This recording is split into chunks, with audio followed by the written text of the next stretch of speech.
Good evening. This is CTV News for Thursday, May 7th. I'm Patricia Vallone. And I'm Byron Scott. Thank you for joining us. Well, a jury comes back with a verdict in the trial of a D.C. police officer accused of first and second degree murder, among other charges. Sonia Shrivastava has more from Upper Marlboro. Well, Samson Lawrence was on trial for the same case in July, and the jury came back and they were deadlocked. But there was none of that here today.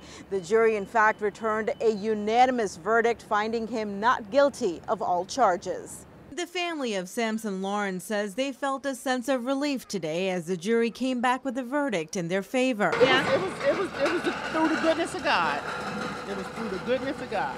Lawrence, a D.C. police officer, was acquitted of all charges, including first and second degree murder and assault. His wife Betty alleges she was sprayed in the face with Lysol and that Lawrence hit her in the head with a pendant lamp, choking her and holding knives to her neck. But defense attorney Brian McDaniel says her story just didn't add up. She alleges that she was hit 4 or 5 times on the head with a blunt object. There was only one injury to the back of her head. She alleged that she was bleeding profusely, but there was no blood on a cream-colored carpet.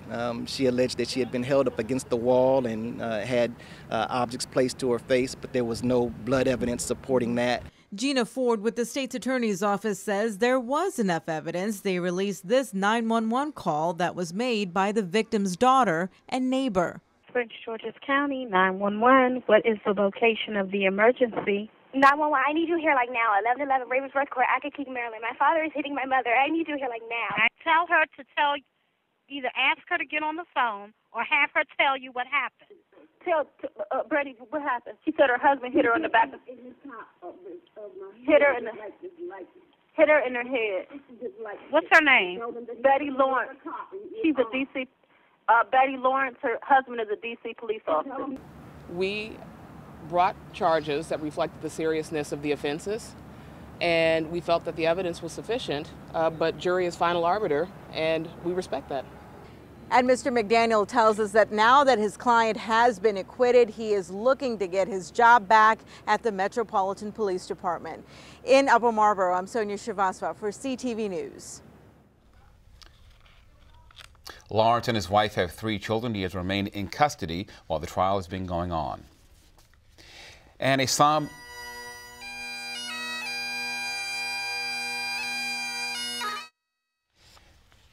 ceremony up in Marlboro this morning as the Fraternal Order of Police honors the 28 police officers who died in the line of duty in Prince George's since 1937. Law enforcement officials and survivors attended the annual event, which included a wreath-laying ceremony. Every day, these men and women wake up, they strap on a bulletproof vest, they put on a gun, they kiss their loved ones goodbye as they're walking out the door, and they pray, they hope that they're going home.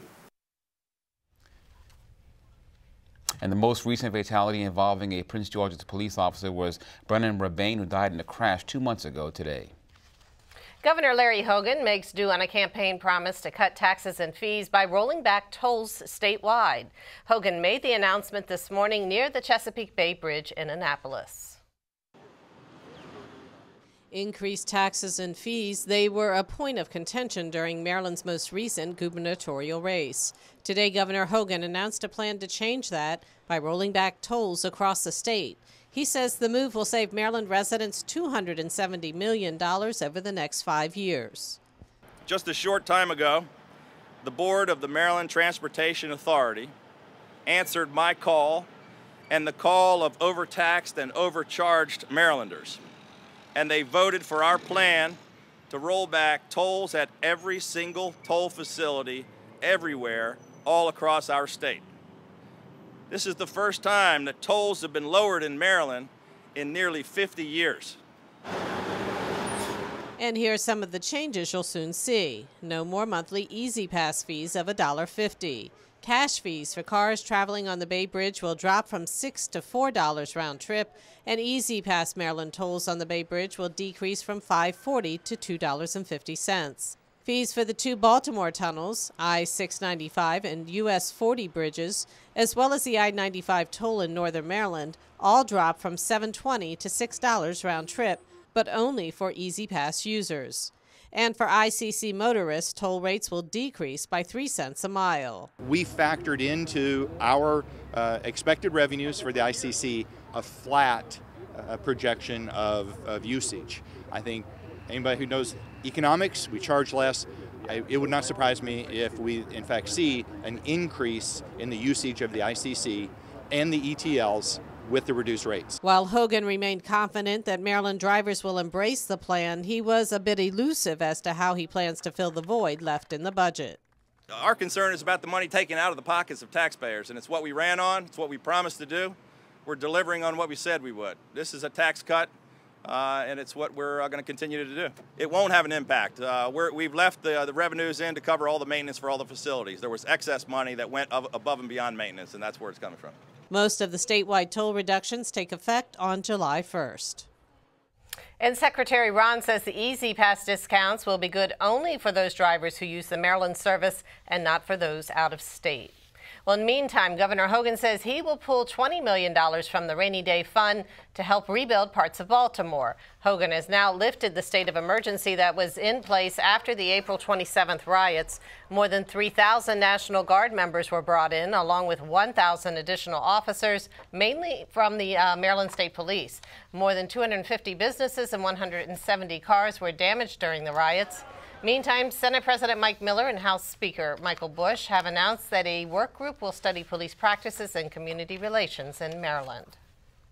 And the University System of Maryland approves tuition hikes for the next academic year. Undergraduates at the College Park campus will see a 5% jump for in-state tuition, a nearly $400 increase for the year. UMBC will charge 7% more, and out-of-state students face a 5% hike. Tuition for graduate students will increase anywhere from 5 to 13%. And you are watching CTV News. I'm Byron Scott. And I'm Patricia Vallone.